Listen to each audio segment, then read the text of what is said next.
Welcome to all who are attending this informational session about the 2025 Health Equity Challenge here at UCLA. We appreciate your sharing your lunch hour with us, and hopefully we'll provide you with some useful information, and we'll have time, of course, for any specific questions you have at the end. Before we begin, as a land-grant institution, we'd first like to acknowledge the Gabrielino Tongva peoples as the traditional land caretakers of Tovangar, that is the Los Angeles Basin and South Channel Islands. My name is Catherine Keatsman, and I'm the director of the Health Equity Program here at the UCLA Center for Health Policy Research. And I'm also an associate researcher at the Fielding School of Public Health in the Department of Community Health Sciences. We're really glad that you're here with us today to learn more about our fourth round of the Health Equity Challenge. Before we get into program details, I'm very pleased to first introduce you to two exceptional colleagues, although one of them, I'm not sure if she's on. That would be Dr. A.J. Scheitler. And A.J. serves as our Center Director of Development, Engagement, and Strategic Planning. And Tiffany Lopes, who I know is on, and she's our fabulous Director of Communication. And you can learn more about Tiffany and AJ and others here at the Center for Health Policy Research on our website. But we're gonna jump right into today's program so that we have time to get through the information that you might be interested in. And before the other really important acknowledgement I'd like to make is for the funders of this program, and that's the Molina Healthcare of California and the California Healthcare Foundation. Without their support, we couldn't offer this program. So we're very grateful. In particular, I'll call out executive leadership at Molina Healthcare, Carolyn Ingram, who really initiated this idea 4 or 5 years ago, Abby Totten, also in the executive leadership at Molina Healthcare, and at the California Healthcare Foundation, Kara Carter and Gina Martinez. So we are grateful to their collaboration and for their funding. This is an important opportunity for the UCLA Center for Health Policy Research to support graduate students who are our next generation of leaders and problem solvers and are so well positioned to address health inequities in our society. In the next hour, we're going to share some general information about the Health Equity Challenge, the purpose and the goals, and some more detailed information about the application process, the review criteria, and specific components of the program. As we go through the session, when questions come to mind, please feel free to put them in the Q&A tab. Try not to use the chat, but the Q&A would be best. And we are saving plenty of time at the end to hear from you and to answer any questions you may have. You may have seen this flyer, maybe that's what directed you to us today, but just as a reminder, this is the information session for the Health Equity Challenge 2025. So there are many different definitions of health equity, but I think this description from the Centers for Disease Control and Prevention really sets up our discussion of the purpose and goals of the Health Equity Challenge quite well. Health equity is achieved when every person has the opportunity to attain his or her or their full health potential, and no one is disadvantaged from achieving this potential because of social position or other socially determined circumstances. The Health Equity Challenge is looking to you, our future leaders, to come up with innovative ways to ensure that the opportunity to attain one's health potential are realized and to eliminate these disadvantages to achieving potential. We'll talk a little bit more specifically about the goals of the challenge. So we're asking you to identify a health inequity that can be addressed. Examples may be increasing access to health and or social services, enhancing quality of care, improving healthcare outcomes, and all of these, especially among underserved communities and disadvantaged populations. We're hoping that you'll think very broadly and creatively about where health takes place and where such equity interventions can occur. Some examples of things that might be a little bit more innovative: urban park design ideas to promote community health, transportation innovations that improve access to health and social care. So those examples, we're getting out of those sort of traditional medical settings and thinking about health and healthcare and health access in a much more broad way. We really want to encourage graduate students from all disciplines at UCLA to apply, because we believe that those innovative solutions really can be crafted from a broad range of societal sectors and institutions.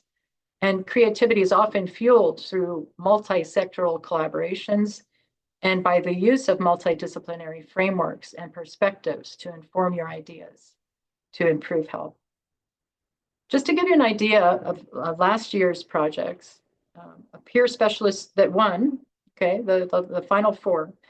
One was a peer specialist program that would complement existing jail diversion programs and improve care for people experiencing houselessness and criminal justice involvement. Another one of the winning projects is a pilot program that incorporates point-of-care ultrasound into street-side services for persons experiencing homelessness. Third winner, a culturally sensitive and culturally relevant mental health education curriculum that combines focus on nutrition, sleep, and regular physical activity with traditional Chinese medicine for youth in the San Gabriel Valley. And finally, the fourth program is called Spill the Chai Ma, and it's a program for pregnant and new South Asian mothers who are 6 months postpartum, who are in Los Angeles County, focused on dismantling the intergenerational stigma surrounding mental health within South Asian communities. So I share these examples of last year's winners, not to say that you should start thinking about those ideas, but to just give you a sampling of the types of ideas. All of the ideas are potentially successful, and you can bring in your own passion, your own focus, your own expertise to suggest an idea or an innovation that's really can move the needle on a health inequity in our community. We also expect that applicants will advance ideas to support community-based programs, policies, campaigns, or interventions that address a current health equity issue. And programs for this challenge can be located in Los Angeles, San Bernardino, or Riverside counties. The programs must be implemented for less than $50,000. So these are all factors we'll review again when we get a little bit more into the detail about the applications.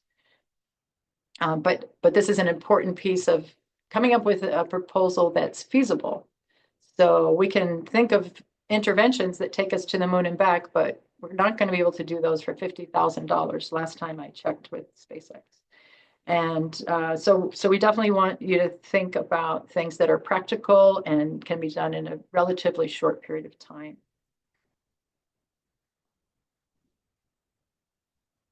And I think I just talked about this slide. So you will have access to these slides and this recording if you need to take another look. So get down into some of the details. So this competition is open to UCLA graduate students from any school or department. The key is that you're currently enrolled in a graduate level academic degree granting program at UCLA. The first round applications, 1 or 2 pages equivalent, are due Monday, October 28th, and that's 2 weeks from Monday. So you have a few weeks to pull this together.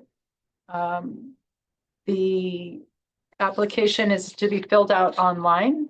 It's pretty straightforward. There are little windows that you can cut and paste your answers to the questions into. We will select up to 15 students, and I say we is actually the independent review committee that will review your applications and select up to 15 students to develop full proposals.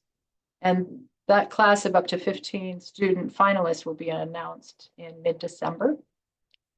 And the actual mentoring program, which as you'll hear, mentoring is a big piece of this program, will begin in the winter quarter here at UCLA, January 6th, starting the week of January 6th, 2025. 15-week period later, final proposals are due. So you have 15 weeks to flesh out your full proposals. So going back to the initial application, which is due on October 28th, it's equivalent of a 2-page application. And each question that's asked in the portal, in the application portal, includes a suggested length of words that you use to answer each question. Just to be clear, you cannot save and go back to that application. So best practical strategy is to write your answers in a Word doc and then cut and paste them into those windows for your text. The application asks for basic contact information, a little bit of information about you. Most importantly, it asks for your vision for participating in the program.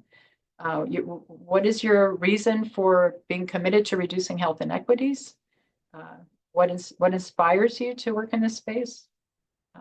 Your original ideas for doing this, why a specific focus in terms of the issue you've chosen? Why are you focusing on a particular population? In this application, you can demonstrate your independent thinking. And importantly, it's when you're in the academic process as a student, obviously you're working with advisors and mentors at every step of the way. But it's really important for this challenge for the idea to be something that you've come up with. Okay, so you may be certainly influenced by the work of your mentors, your existing mentors, advisors. You may be working with some mentors or advisors on projects already, but we're not looking for you to bring in an existing project idea. We really want to hear your new idea. It could be related to a bigger project, but you have to really make clear in your application that what you're proposing is original, coming from you. This is a place where you can describe the type of innovation that you're developing and what you think its impact is likely to be. And also there's an opportunity for you to identify potential community partners. Some people already work with certain community-based organizations and they may align well with the ideas that you're bringing to the table. But many of you may have a wonderful idea and you don't really know where to start in terms of finding a community partner. So we encourage that process early on in the program. But at this stage of doing the 2-page application, this is a chance for you to start thinking, at least if you don't have a specific organization, do a little bit of research and look around for local community organizations that align with what you're seeking to implement. So you can look at their mission and their value statements, and you can look at the populations they serve and the types of projects they currently have. And then you can suggest in the application the types of organizations, or you can name ones that you, even if you don't have a contact with them yet, you can name the organizations that you may consider reaching out to. The more you can kind of communicate in this pretty short application format, the better, to make your idea concrete, because aspirational and passion is, I think, what's brought you all here today and why you want to apply for this. And that's important, but it's really important to demonstrate to the reviewers that you have a very concrete idea in the works. Obviously, it doesn't have to be completely developed, but you have some very specific ideas about what you want to do, where you want to do it, who you want to do it with, and so forth. Other pieces you may come in with related is you may come in with a mentor already identified. Now, mentors for this, and it's not that the mentor is optional. That could be a little misleading on the screen, but the mentor is not optional, but it's optional for you to name one at this stage of the application process. You can put in a name or two of someone you think you would want to pair up with. And if you don't have any ideas on that, we would help you at the point of you're being accepted into the program, and we'll work with you. Mentors can be from UCLA or academia, but they can also be from the community. So that's an open call. And given that you all likely have some advisors and mentors in academia, in some cases it may be of greater value to you to think about identifying a mentor that's in an area that you don't have access to, about which you don't have much information, or that, some expertise, or some, somebody who could help inform the development of your proposal in a way that maybe your existing mentors or advisors are not as well versed. Okay. The last piece of the application is your most current CV or resume. As I mentioned, the portal does provide word length, suggested for each answer, and you can cut and paste from a Word document into that. The application will not save, so you'll be one step when you're finally written all your answers, go in and fill in all the application pieces and then submit. And you should get a nice little submission successful note after you hit the submit button.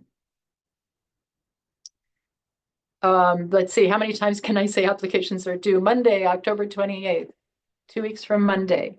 It's a very hard deadline, so please, if you want to apply, get it in before the end of day on October 28th. And they will then be reviewed. And part of the reason it's a hard deadline is we have an independent review committee with very busy schedules, and we have to stick tightly to those deadlines and plans. So the independent review committee means that they're not affiliated with UCLA or the UCLA Center for Health Policy Research. And mostly this committee is comprised of leaders from local, community health, social care agencies. It can be program executives or administrators, can be represent policy and advocacy groups. So it's a mix, but these are people that the common thread is that they have a deep understanding of the community and of health disparities, and they all have a commitment to eradicating those disparities. You probably may want to know what the criteria are for review. Probably a very good place to start. So we've sort of organized the 4 major areas that the independent review committee will use to evaluate your proposal. Clarity of purpose. You'll want to be very clear about your purpose and your focus. And that's both when you identify a specific health equity challenge and when you propose the solution. So you want to clearly define what the problem is and the proposed solution. And in the short bit of space you have, you want to be as narrow and specific as possible. And then also keep in mind always that you have 15 weeks to develop this proposal after you submit and it's accepted as one of the 15 finalists. So feasibility is really important. Practical things are very important.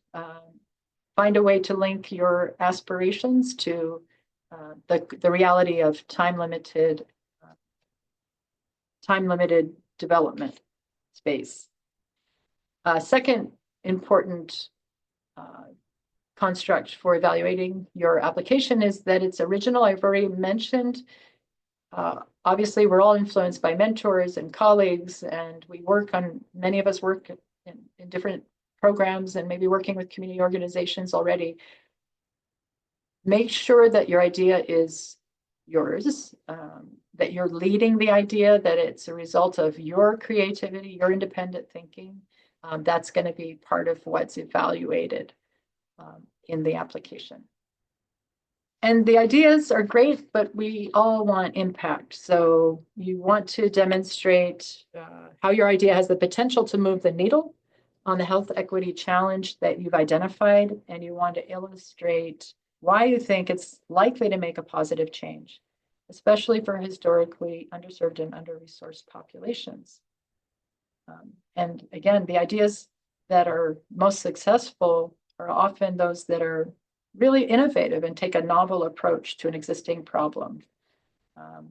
And try on a new way, trying out an intervention in a different setting. There are many different ways to introduce novelty into the ways that we seek to make change in the community.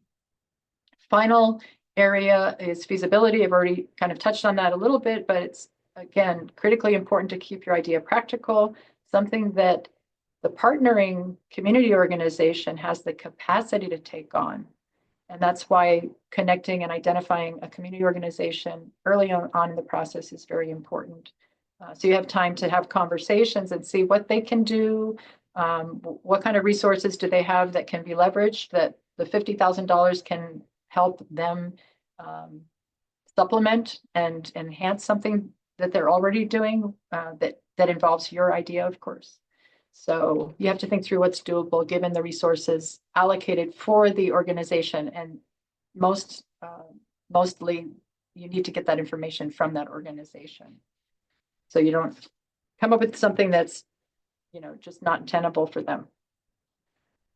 Also think, really carefully about designing your idea, your program, your intervention, using an approach that's responsive and will appeal to the end user of the program. If it's a service directly delivered to the population, you have to make sure that it's something that they're going to want to participate in and be willing to take up. Okay, so that's the application to be considered for the full 15-week program. Up to 15 students will be invited to participate. The details about this are as follows. Each student who participates and completes the 15-week program will receive a stipend of $2,500.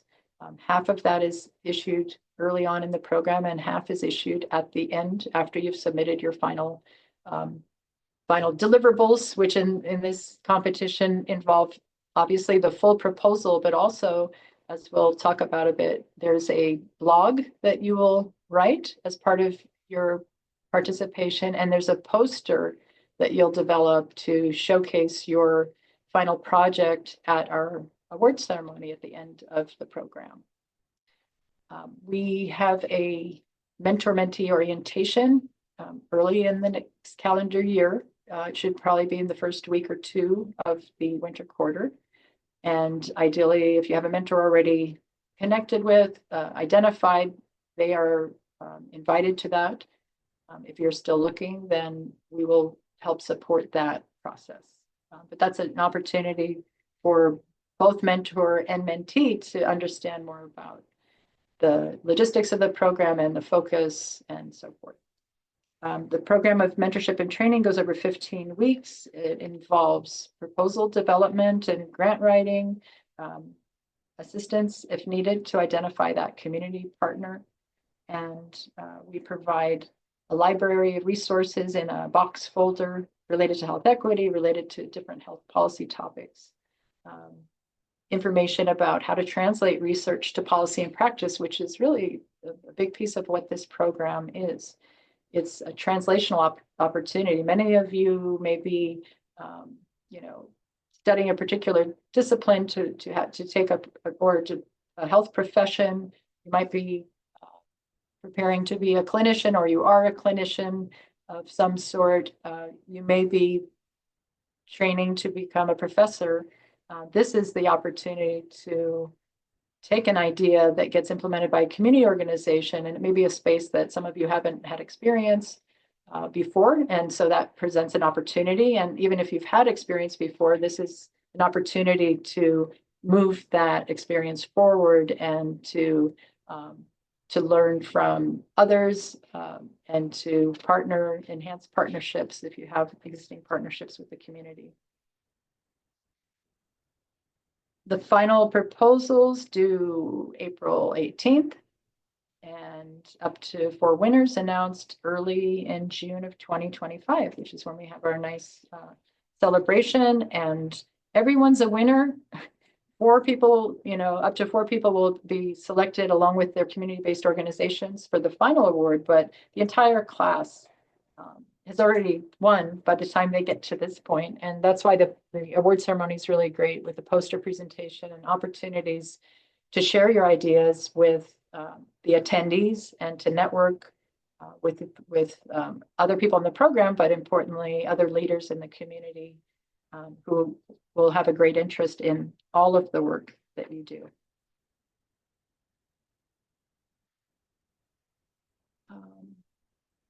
the 4 proposals that are selected, up to 4, those students will get an additional $2,500 stipend. They will also be asked to write an additional blog and to do some follow-up with implementation. The program doesn't cover implementation, so it's a little different in that regard. Your idea is given to a community-based organization. Their contract is then made between the community-based organization and one of our 2 funders for this program. And so that contract and that 50,000 grant is then implemented by the community-based organization. And you may have some questions about that. We can get into a Q&A time, but I'll just say that a lot of previous scholars in this program, that idea is very personal and it's very important to their career moving forward. So a lot of some have stayed actively involved with the community-based organization and the implementation of their program or idea, but no financial remuneration is allowed for the Health Equity Challenge scholar after, from that community organization, from the $50,000. And I could say more later. That might have just confused things. But anyway, I've already mentioned the poster development and the second blog. So I think I've covered this slide. And almost done with this part of the details, and these are just repeats of what I've already said. Well, I didn't say September 30, the applications opened. They did, and they are available on the website. You can submit your application at any time between now and October 28th. We'll announce the up to 15 members of this cohort by mid-December. And then the program will start in early Jan through April 18th. And the ceremony, the final announcements of winners in early June. Okay. Thank you all for listening to that. And now I'm happy to open it up for Q&A, and Tiffany's available as well as I to answer questions. I don't know if AJ was able to join, but let's go from here. I'm here, Catherine. Oh, you are there. Hi, AJ. I missed you in the beginning, but I introduced you in case you weren't on. Yeah, no, I heard you. Thank you. Okay, cool. There you are. Great. So any questions in the Q&A yet? No questions in the Q&A, but we do have a question in the chat. Okay. Are you able to see that, or do you want me to? Okay, I see this. Okay, from Deborah. Can a CBO contact you to let students know we would interest in this program? Oh, okay. Yeah, so this is the CBO reaching out, as I'm reading it, to say that they would love to be partnering with somebody in our program. I think that I really appreciate that, because we need the CBOs to be available. We don't know what the final ideas are, and so if they'll match a specific organization. But what we can do is contact me, yes, with information on the community-based organization, and we will keep it as a list of CBOs that might be partners for our students' ideas. That was a long-winded answer. Sorry. It must be Friday. And there's a question from Denise. Are there restrictions on how funds can be utilized that you should be aware of? For instance, can they be used as incentives for community members?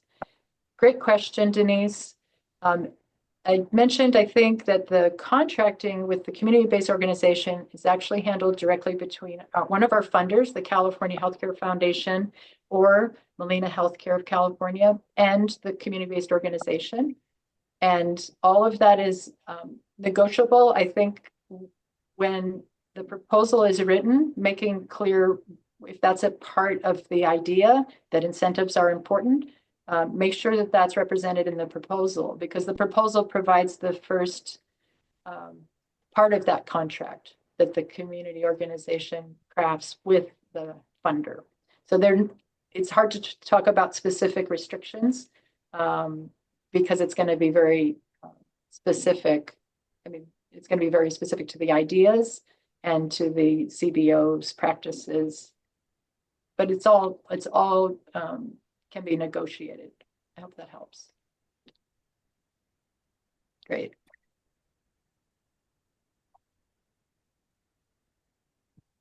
Okay, you're seeing Grace. Okay. I'm getting rid of the slides because we don't have to look at the Q&A. And I guess there's some funny things happening with my screen. Is that better, Tiffany? Yes.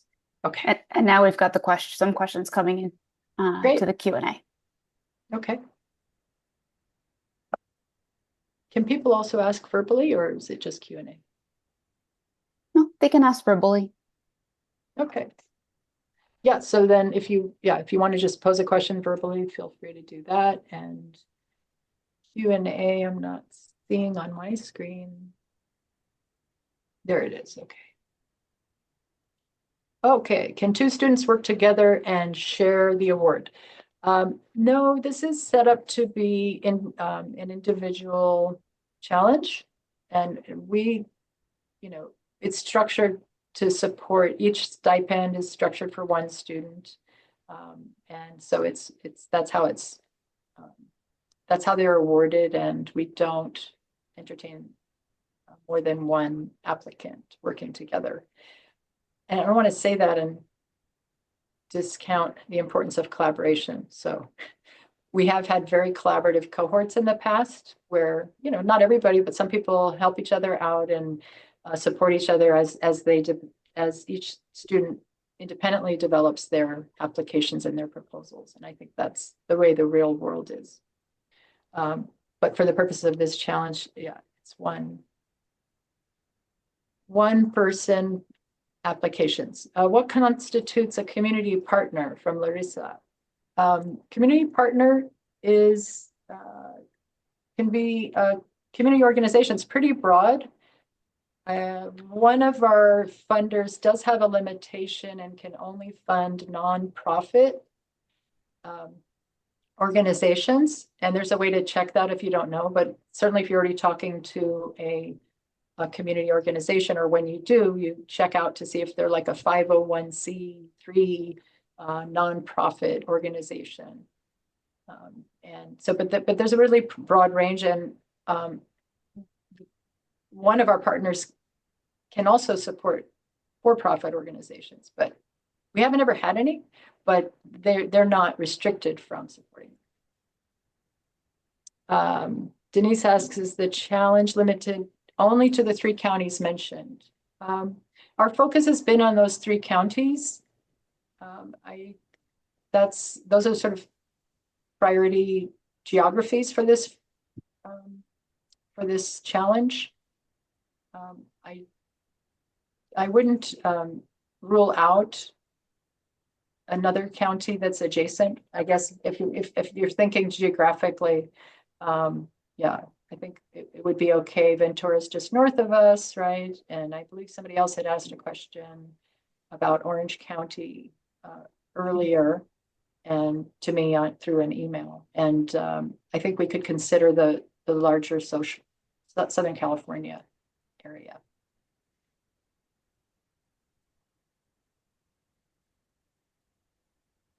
Okay. Another funding question. Funding for CBO used for hiring new staff for project. Yes, that would be a potential part of a budget negotiated. That's possible. Yes.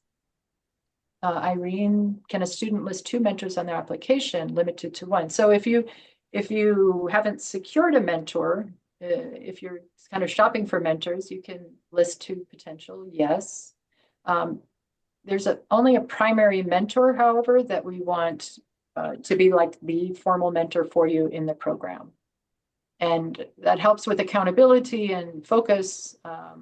And we understand that many mentors can fill different slots. So it's not that we would discourage that you have other informal mentors, but we do want you to name one as the primary for this application and for this program. Limit to how many community partners we have. Only one typically would be the funded partner. So we've had proposals where somebody worked with a network of community partners, but only one would receive the funds. I think that's partially complexity with the budgeting, but they could then decide to do a subcontract, for example. So one gets the 50,000, but they might need to subcontract with a special, a specialist in some area. That's workable, but one would be the main community partner. Milan has a question. Can a student submit more than one idea? Yes, as long as you submit 2 different applications, you can submit 2 different ideas, and they do need to be different. So, But only one can move forward. That's correct, Catherine? Yes. yes, thank you. Yes, you can submit 2 in the initial round. If you feel they do need to be fairly distinct from each other, so we can really see them and judge them both independently. But just know that even if we really like both of them, only one per student would be selected to move forward to the final round. Thanks, AJ. Yes, very important clarification. What if the community partner is another hospital? Another hospital. Well, I'm not sure I understand another hospital, but maybe you mean is a hospital? It's a community hospital. I think we would have to understand a little bit more about the context of that, because on the face of it, I don't think of a hospital as a community organization per se. Hello. Hi. I asked the question, if you don't mind me clarifying. Yeah, no, please. Thanks. So it is another hospital, community hospital on the east side of Los Angeles. Mhm. And they do like senior citizen programs, and it's ran by the hospital. So that I was see. inspired from. Yeah. Okay, yeah, I think that could be allowable. And I think the best way to answer your specific question, but for everybody else who's listening, is that at an early stage in the program, we get everybody submits their names of community-based organizations that they have partnered with or who they're trying to partner with, and we review them to make sure that they're eligible entities.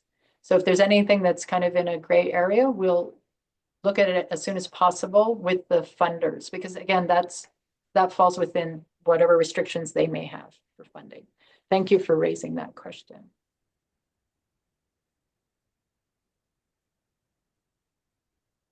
Okay, I see a question from Stephanie.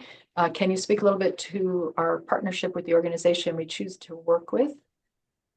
Is it that they should be willing to implement the idea once won? How long do they have to implement the same? Yeah. Yes. They need to be willing and capable of implementing the idea, because you're going to hand them the proposal in a sense.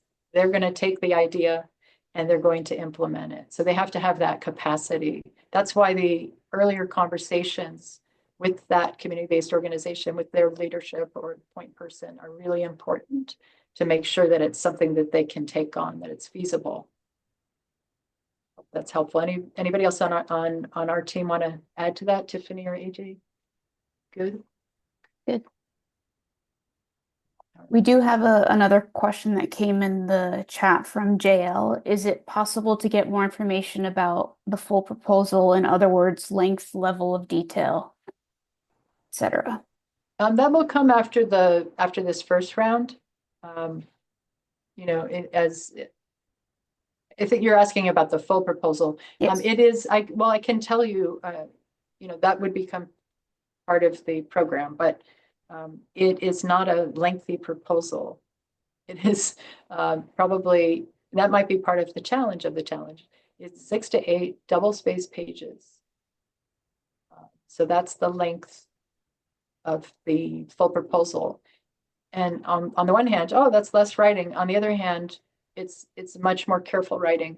So you have to be very strategic in getting all of the most important points of information to the audience, the review committee, to show that your idea is innovative, original, that it's compelling, that it's addressing a real health inequity, that you back up with some, some statistical, some descriptive information for the reader. And these are committee members who come from different areas. They have different populations of focus and so forth. So another little piece of information that might be helpful is just don't assume, and this is in general for grant writing, and that's part of the experience you're getting through this process. You don't want to assume that your reader knows your acronyms, for example. Make sure you literally spell things out. And if something, don't assume that they know something about a particular population or a particular issue. Make sure that that's clearly articulated. Those are all the questions I've seen so far. If anybody else has questions, you can either raise your hand. Oh, we've got another one in the Q&A. Does the full proposal include a project budget? The full proposal does not require a project budget. However, it's important to, either in the narrative of the full proposal or in a brief appendix, which are allowable to a certain point, demonstrate that you've thought through, and with often, and especially with the community partner, how the budget would cover the idea, how the budget is sufficient for the implementation of your idea.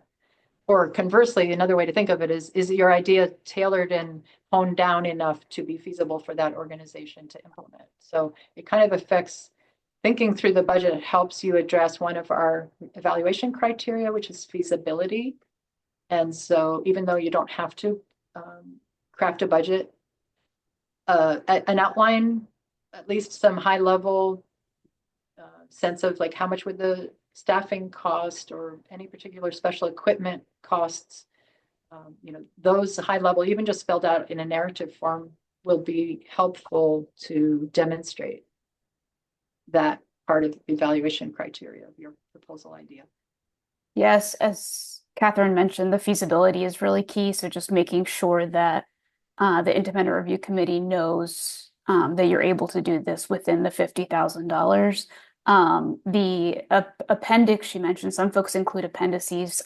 They're not required to be read by the independent review committee. So it's really important that the details of your proposal are in that full 6 to 8 page narrative. However, we have had some scholars in the past who have pulled together sort of detailed budgets and added them to the appendix. And just something that's really important and kind of obvious to note is that if you do that, make sure that you stay under the $50,000 because that is critical to feasibility. Yeah, thanks, Tiffany. Good information.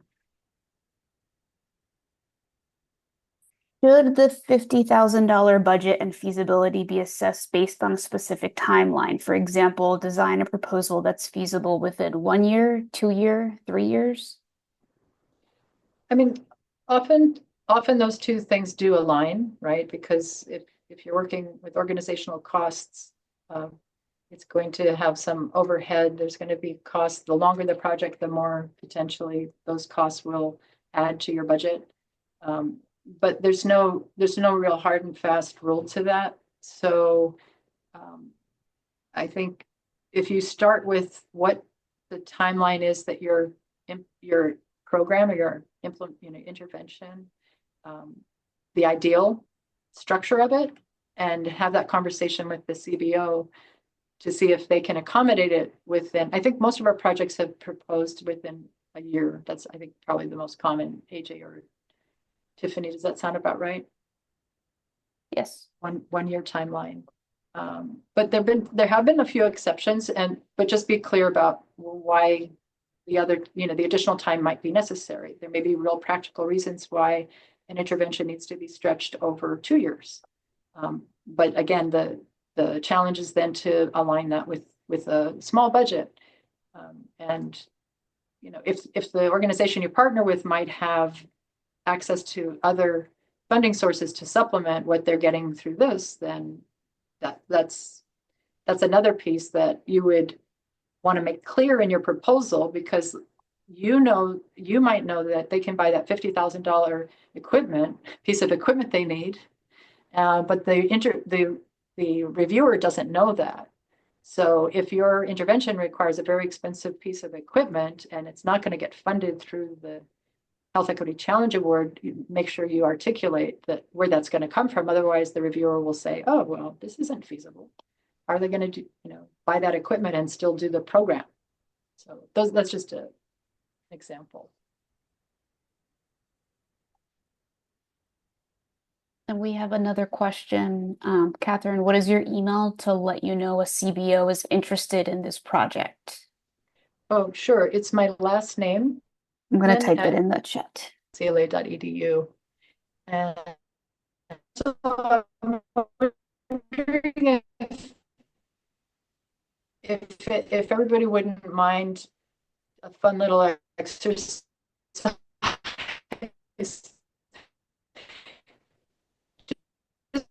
If you could type in that would be great. You were broken up. Yeah. Am I breaking up? You were breaking up a little bit. You're frozen.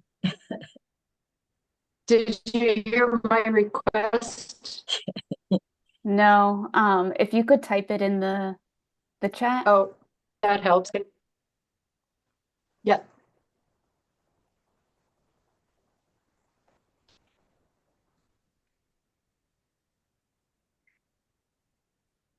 In the meantime, does anyone else have any questions they'd like to ask? Oh, I'm trying to find the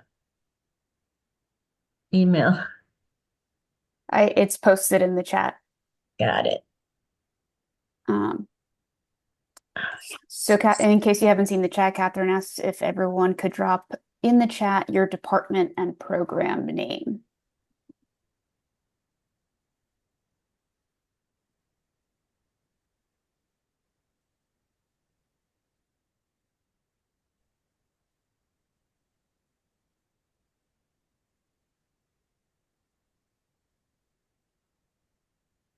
We're seeing a lot of David Geffen School of Medicine students. Oh, Anderson. Awesome. Nursing. Social welfare. The Prime program.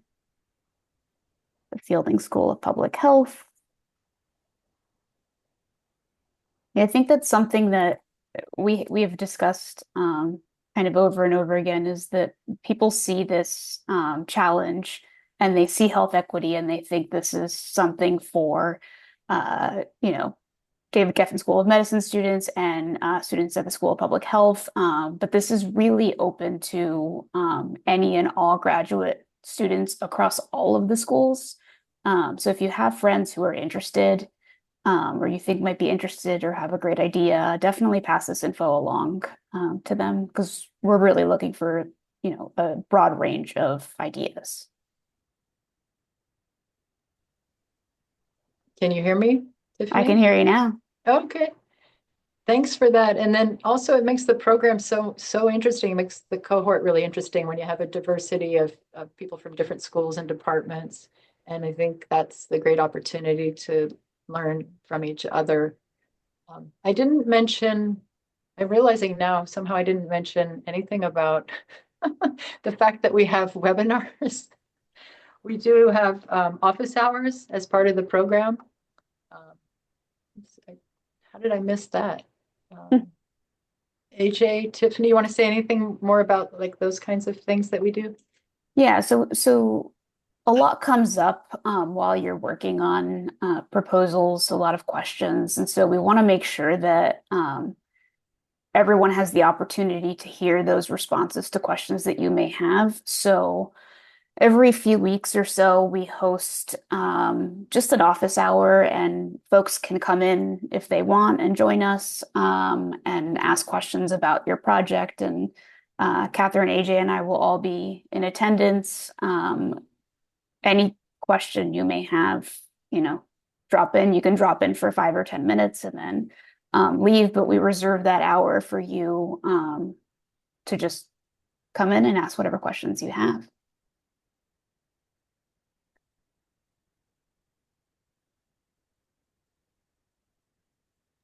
And as Catherine, I think, mentioned in her great presentation, the crux of this is a great proposal on your part.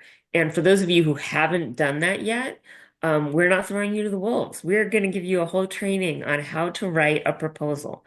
However, as you are thinking through your mentors that you might want to work with, that may be something that you give some thought to, is working with someone who has experience and can really help you to develop a good solid proposal, because it is something I have been doing for a few decades now, and it is something that takes time to learn how to do really well. We will give you very good guidance, and this is not a particularly complex proposal, but it is what you're going to be judged on. And so as you're thinking through mentors, that just may want, if you don't have experience writing proposals in the past, that may be something that you want to give particular consideration to.